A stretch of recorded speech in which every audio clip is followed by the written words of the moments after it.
O Caminho dos Reis, por Brandon Sanderson. Capítulo 61. Certo pelo errado. Na tempestade eu despertei, caindo, girando, lamentando. Data: Cacaneve, do ano de 1173, 13 segundos antes da morte. O indivíduo era um guarda na cidade. Como pode ter tanta certeza de que era ele, Dalinar? Perguntou Navani em voz baixa. Dalinar balançou a cabeça. Apenas sei, era no Radon. Haviam se passado várias horas desde o fim da visão. Navani havia deixado sua escrivaninha para sentar-se em uma cadeira mais confortável, perto de Dalinar. Renarin estava sentado diante dele, acompanhando-os por uma questão de decência. Adolin havia partido para obter o relatório de danos da Gran Tormenta. O rapaz parecia bastante perturbado com a descoberta de que as visões eram reais. Mas o homem que você viu nunca falou o próprio nome, replicou Navani. Era ele, Navani. Dalinar olhou para a parede sobre a cabeça de Renarin, fitando a lisa pedra transmutada. Ele tinha uma aura de comando, o peso de grandes responsabilidades, uma realeza. Pode ter sido algum outro rei, afinal de contas, ele descartou sua sugestão de escrever um livro. Ainda não era hora. Tanta morte. Ele estava deprimido por uma grande perda. Pai das tempestades. 9 em cada 10 pessoas mortas na guerra. Pode imaginar algo assim?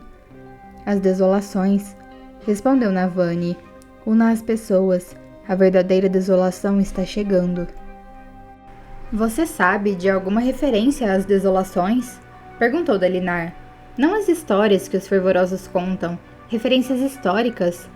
Navani segurava uma taça de vinho violeta aquecido, gotículas de condensação na borda do vidro. Sei, mas não sou a pessoa certa para responder. Jasná é a historiadora. Acho que vi as consequências de uma delas. Posso ter visto cadáveres de esvaziadores. Isso nos daria mais provas? Nada tão bom quanto a linguística.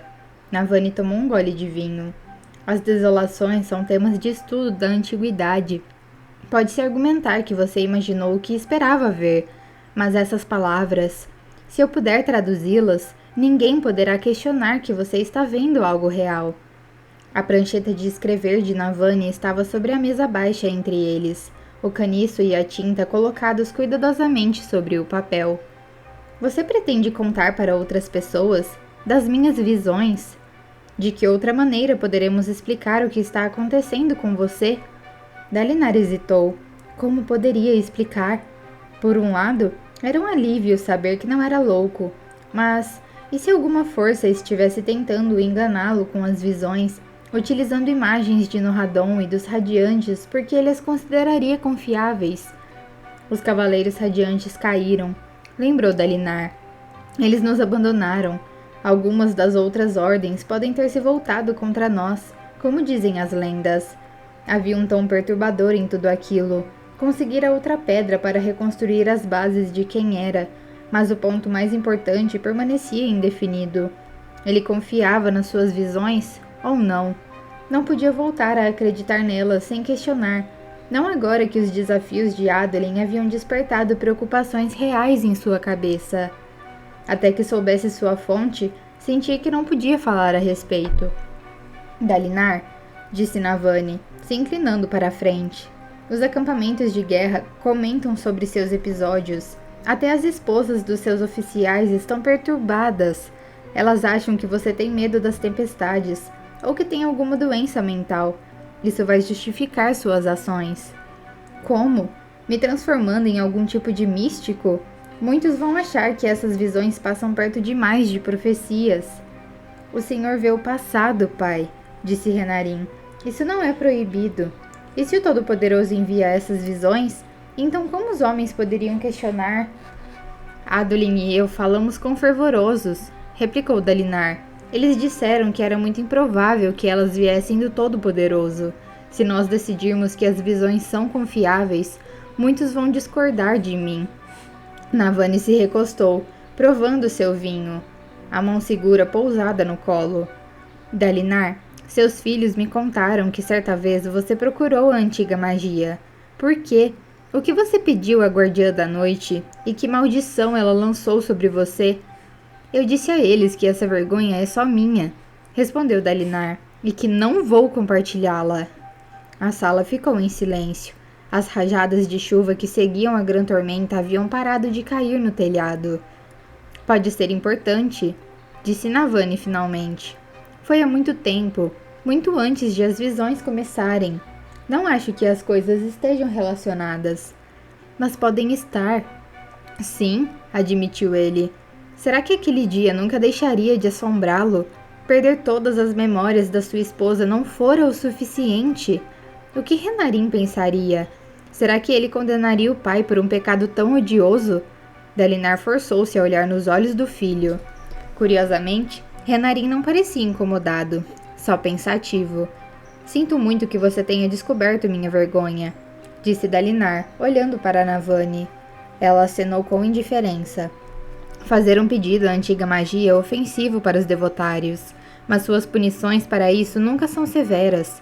Imagino que você não teve muita dificuldade em se purificar.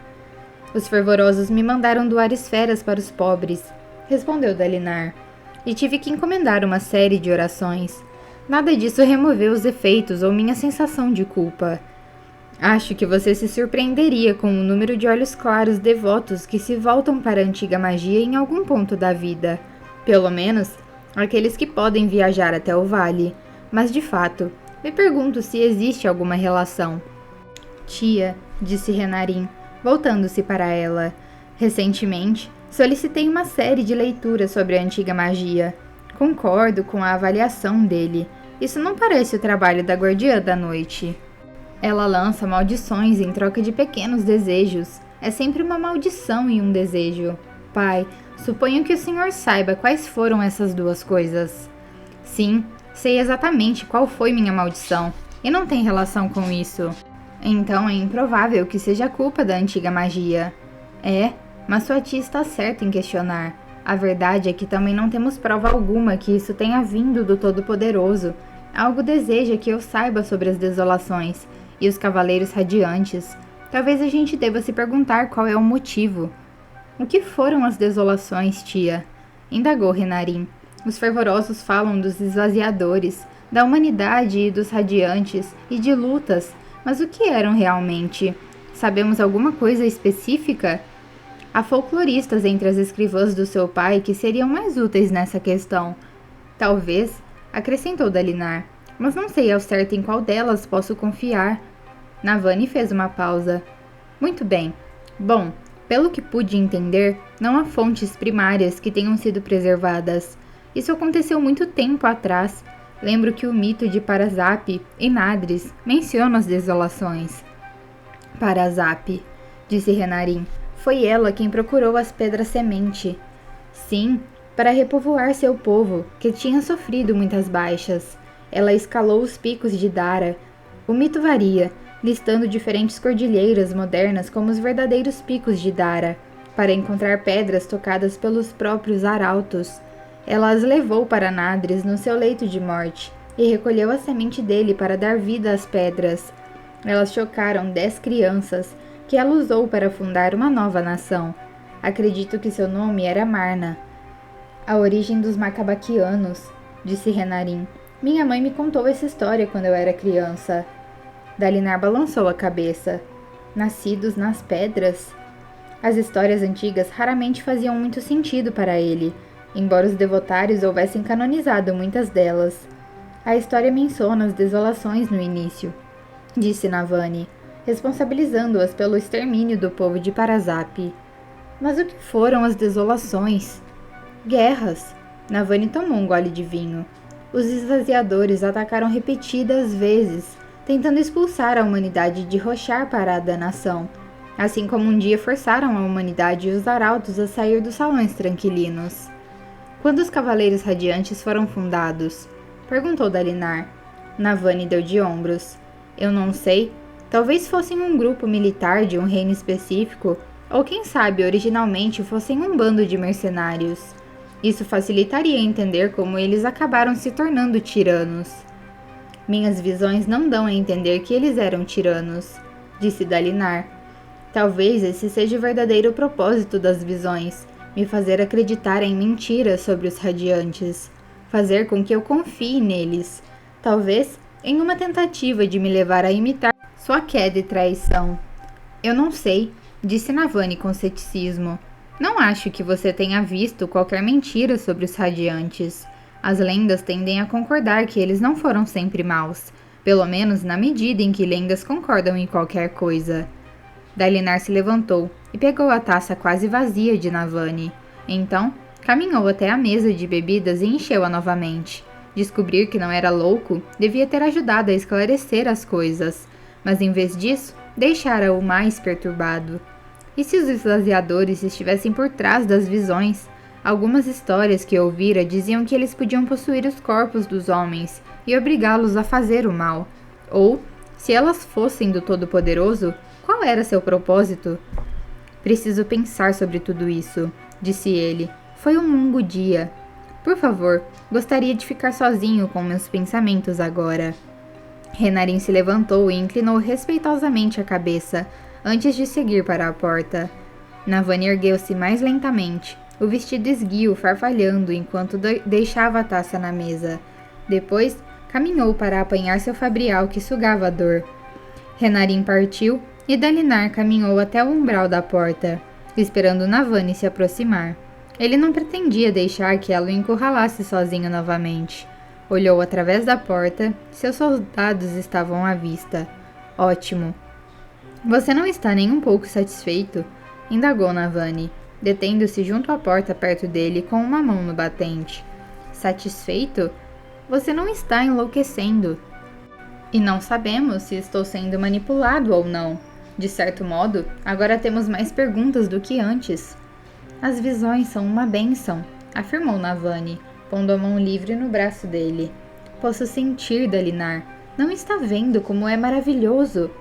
Dalinar encontrou os olhos dela, de uma violeta claro, lindos.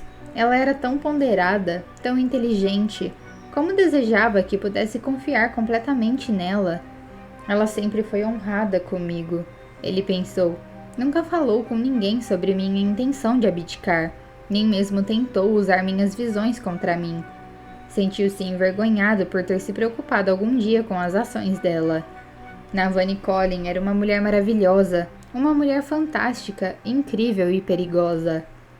Eu vejo mais preocupações, respondeu ele, e mais perigo. Mas Dalinar, você está tendo experiências com que eruditas, historiadores e folcloristas apenas sonham. Eu o invejo, embora você alegue não ter visto fabriais dignos de nota.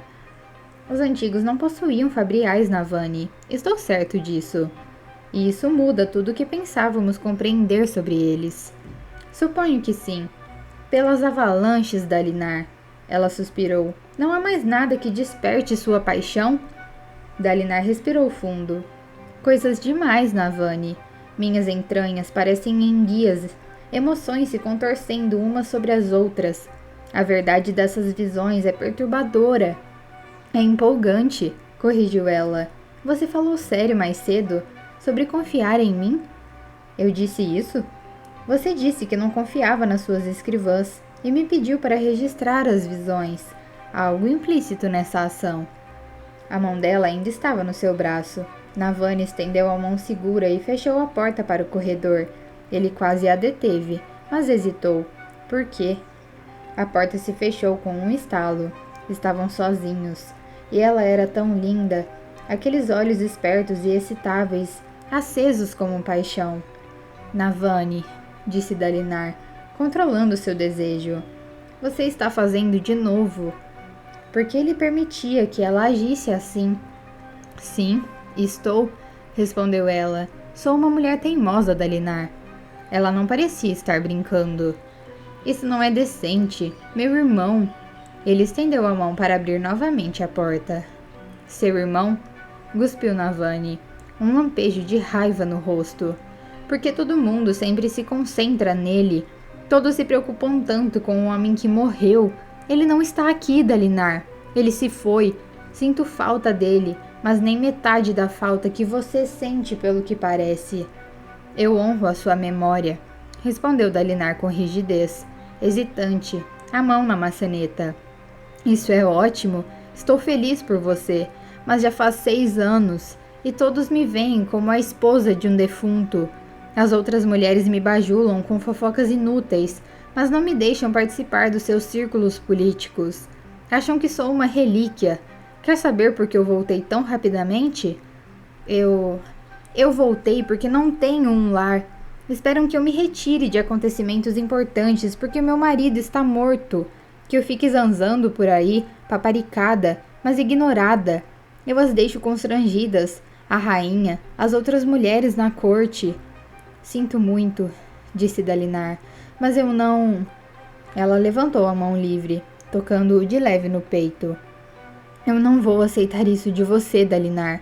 Nós éramos amigos mesmo antes de eu conhecer Gavilar. Você ainda me conhece como eu mesma, não como a sombra de um reinado que desmoronou anos atrás. Não conhece? Ela olhou para ele suplicante. Pelo sangue dos meus pais, pensou Dalinar chocado. Ele está chorando.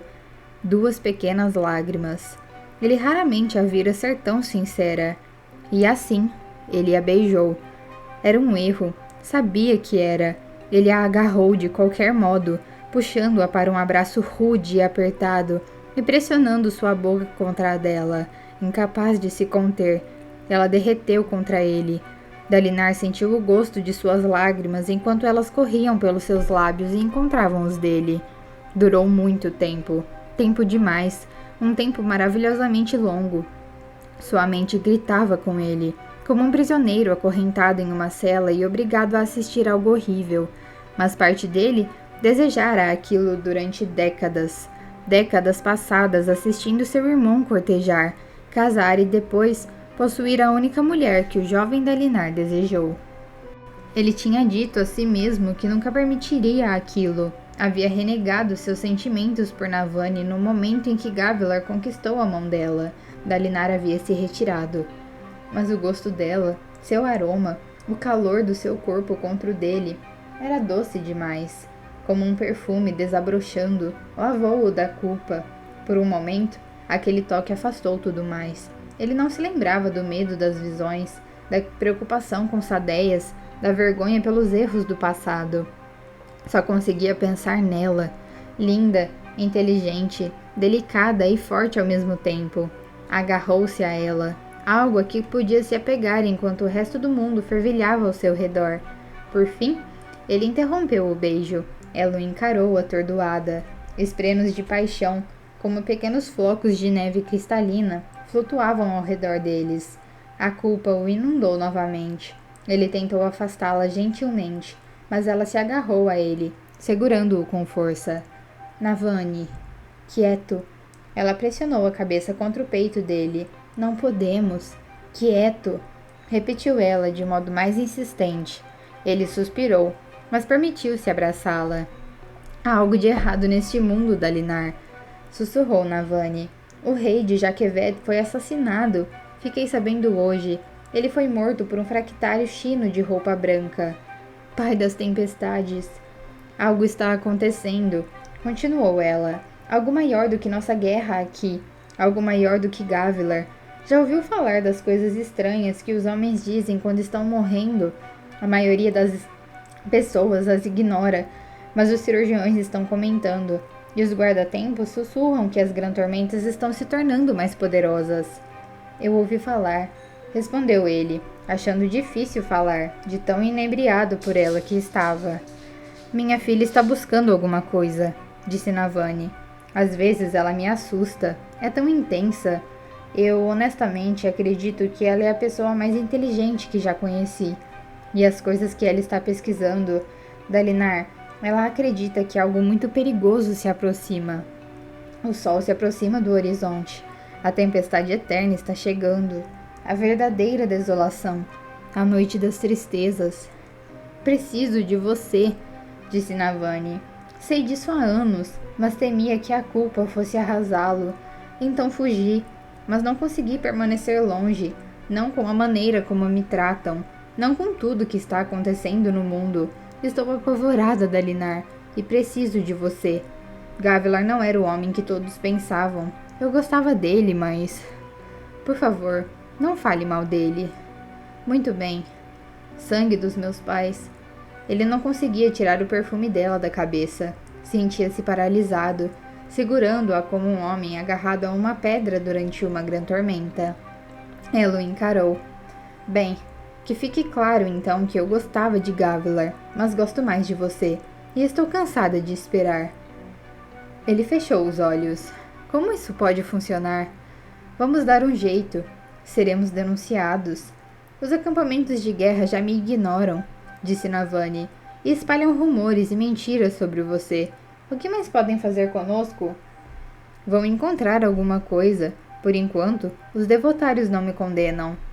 Gavilar está morto, disse Navani, pousando a cabeça no peito dele. Nunca fui insíncero enquanto ele estava vivo, embora o pai das tempestades saiba que tive motivo. Os devotários podem dizer o que quiserem, mas os argumentos não proíbem nossa união. Tradição não é o mesmo que doutrina. Não vou me conter só por medo de ofender alguém. Dalinar respirou fundo, então forçou-se a abrir os braços e recuar. Se você esperava aliviar minhas preocupações por hoje, não ajudou. Ela cruzou os braços. Ele ainda sentia onde a mão segura dela o tocara nas costas. Um toque terno, reservado para um membro da família. Não estou aqui para aliviá-lo, Dalinar. Pelo contrário. Por favor, realmente preciso de tempo para pensar. Não vou deixar que você me afaste. Não vou ignorar o que está acontecendo. Não vou... Navani, interrompeu ele gentilmente. Não vou abandoná-la, eu prometo. Ela o encarou, um sorriso maroto surgindo no rosto. Muito bem, mas você começou algo hoje. Eu comecei? Perguntou ele, divertido, encantado, confuso, preocupado e envergonhado ao mesmo tempo. O beijo foi seu, Dalinar, disse ela com leveza, abrindo a porta e adentrando a antecâmara. Você me seduziu. O quê? Seduzir? Ela olhou por cima do ombro. Dalinar, nunca fui mais aberta e honesta na minha vida. Eu sei, respondeu Dalinar sorrindo. Foi isso que me seduziu. Ele fechou a porta suavemente e então suspirou. Pelo sangue dos meus pais, por que essas coisas nunca são simples? E ainda assim, em direito de contraste aos pensamentos, ele sentia que o mundo inteiro havia de algum modo se tornado mais certo por ter escolhido o caminho errado.